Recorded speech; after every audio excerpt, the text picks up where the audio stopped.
Yes, మన bullet Babji గారి video వచ్చేసింది. ఎస్, ఇదే ఆ సౌండ్ చూడండి ఎలా ఉందో. ఇలా ఎంతో స్టైల్గా బుల్లెట్ బండి మీద బాబ్జీ గారు గ్రౌండ్కి వచ్చి ప్రతి ఒక్కరికి గ్రౌండ్లో 2-3 మ్యాచ్లు ఆడిన తర్వాత అలసట వస్తుంది, కానీ మన బాబ్జీ గారికి మాత్రం ఎన్ని మ్యాచ్లు ఆడినా ఆయన అలసిపోరు, ఆయనకి అలసట రాదు.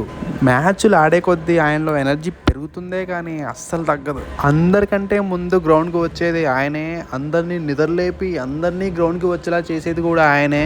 మన ఈ బాబ్జీ గారి ఫోన్ మనకు రాలేదు అంటే ఆ రోజు గ్రౌండ్ జరగనట్టే అర్థం.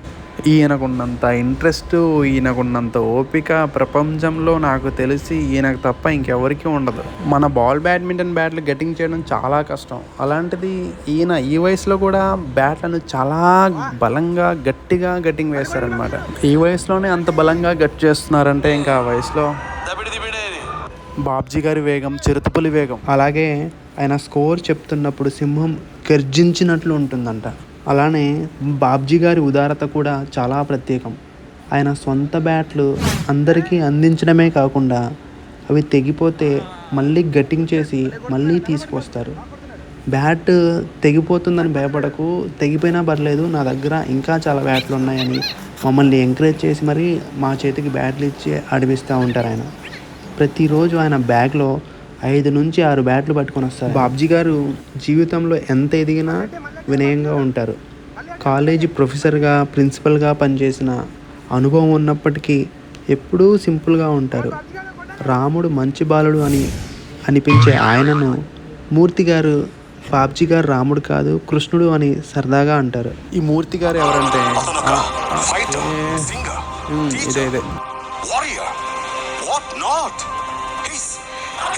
everything. His aura is eternal. I worship his excellence.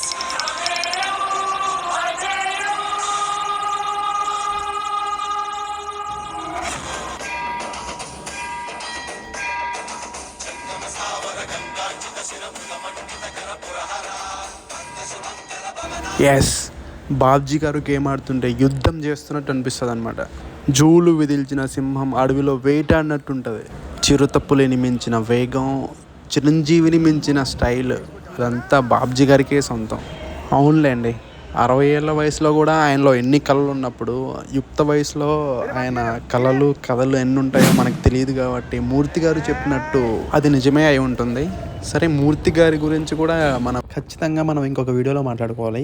అలా గేమ్ అయిపోయిన తర్వాత అందరినీ బాబ్జీ గారు టీ స్టాల్కి తీసుకెళ్ళి ఆట అభివృద్ధి గురించి, ఎలా ఆడితే గేమ్ డెవలప్ అవుతుంది, ఎలా ఆడకూడదు, ఎందుకు ఆడాలి, అలా బాబ్జీ గారి యొక్క అనుభవాలు మాతో షేర్ చేసుకుంటూ ఉంటారు. ఇలాంటి వ్యక్తి ప్రతి గ్రౌండ్లో ఉంటే బ్యాడ్మింటన్ ఖచ్చితంగా చాలా అభివృద్ధి చెందుతుంది.